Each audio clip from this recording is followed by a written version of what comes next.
आज दिल्ली के चुनाव के नतीजे आए हैं और जनता का जो भी निर्णय है, जनता का जो भी फैसला है, उसे हम पूरी विनम्रता के साथ स्वीकार करते हैं।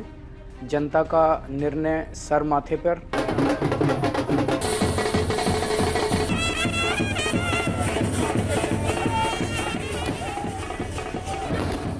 हम राजनीति में कोई सत्ता के लिए नहीं आए। हम राजनीति को एक ज़रिया मानते हैं जिसके ज़रिए जनता की सेवा की जा सके, जिसके ज़रिए लोगों के सुख दुख में काम आया जा सके। दिल्ली में बीजेपी पूरे 27 साल बाद जीत का कमल खिला चुकी है। केजरीवाल को हराकर बीजेपी ने दिल्ली वालों का दिल जीत लिया है। मैं भारतीय जनता पार्टी को इस जीत के लिए बहुत बहुत बधाई देता हूं। हम समाज सेवा, जनता के सुख दुख में काम आना, व्यक्तिगत तौर पे जिसको भी जो ज़रूरत होगी, हम लोगों के सुख दुख में हमेशा काम आएंगे, क्योंकि हम राजनीति में कोई सत्ता के लिए नहीं आए।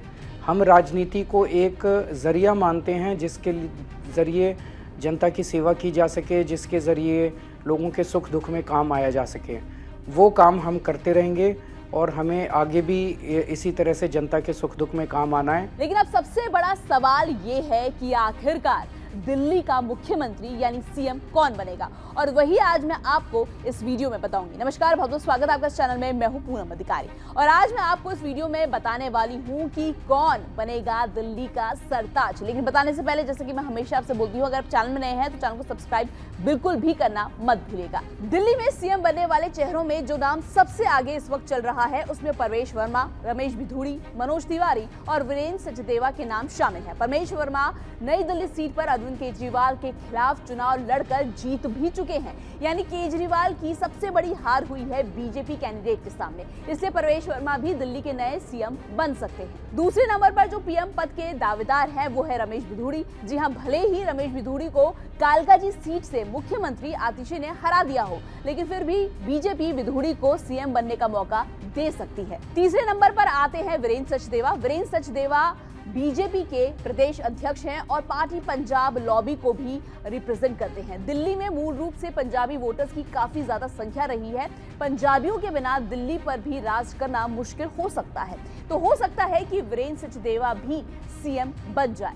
चौथा नाम आता है मनोज तिवारी का। मनोज तिवारी दिल्ली बीजेपी में सबसे चर्चित चेहरों में से एक है। उनका भोजपुरी फिल्मों में बहुत नाम है और ये उनका प्लस पॉइंट है। सीएम पद के लिए भी वो अच्छे खासे दावेदार है। इसके अलावा पांचवें नंबर पर आते हैं दिल्ली बीजेपी में विजेंद्र गुप्ता। विजेंद्र गुप्ता वो शख्सियत हैं जो 2015 में जब दिल्ली विधानसभा में केवल 3 विधायक थे तो उसमें से वो एक विजेंद्र गुप्ता थे। इसके बाद 2020 के विधानसभा चुनावों में भी उन्होंने अपनी सीट बचाए रखी।